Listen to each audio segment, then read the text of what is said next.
সবুজই ভবিষ্যৎ এই থিম নিয়ে শুরু হলো ত্রিপুরা রাজ্যের ঐতিহ্যবাহী চতুর্দশ দেবতার পূজা ও মিলন উৎসব খার্চি মেলা। টানা 7 দিন ধরে চলবে চতুর্দশ দেবতার পূজা ও মিলন উৎসব খার্চি মেলা। প্রথা মেনে ত্রিপুরা পুলিশের পুলিশ প্যারেডের মাধ্যমে অভিবাদন জানিয়ে চতুর্দশ দেবতাকে নদীতে স্নান যাত্রায় নিয়ে গেল রাজচন্তাই সহ পুরোহিতরা। শঙ্খধ্বনি উলুধ্বনি দিয়ে 14 দেবতাকে স্নান যাত্রা শুরু করে জাতি জনজাতির মহিলারা।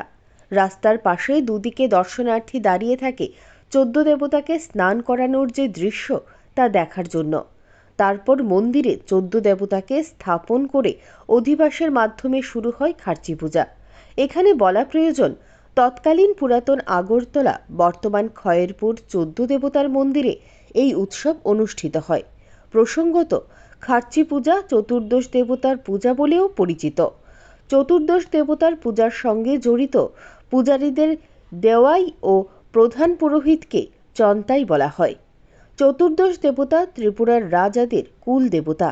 1760 খ্রিস্টাব্দে মহারাজা কৃষ্ণকিশোর মাণিক্যের হাত ধরে পুরাতন হাবিলিতে সূচনা হয় চতুর্দশ দেবতার পূজা।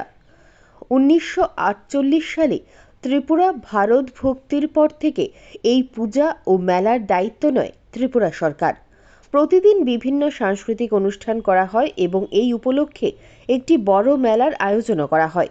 বিধায়ক রতন চক্রবর্তী সাংবাদিকদের মুখোমুখি হয়ে জানান, 15,000 গাছের চারা দর্শনার্থীদের মধ্যে বিলি করবেন।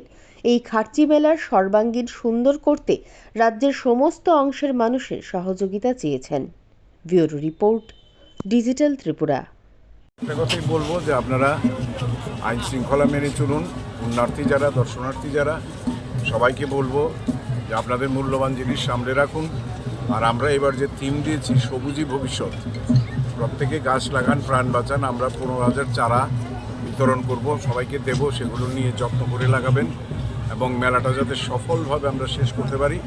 সবারই সহযোগিতা, রাজ্যবাসী, মেলার যারা আছেন বা যাদের সঙ্গে নিয়ে আমরা এই মেলার কাজ করছি, সবাইকে বলবো, নিরাপত্তার কর্মী যারা আছেন, বিভিন্ন সরকারি দপ্তরের আধিকারিক যারা আছেন, সবাই মিলেই আমরা এটাকে সফল করে তোলার চেষ্টা করব। কাল থেকে এটার শুভারম্ভ হবে মাননীয় মুখ্যমন্ত্রীর হাত ধরে এবং 20 তারিখ শেষ হবে।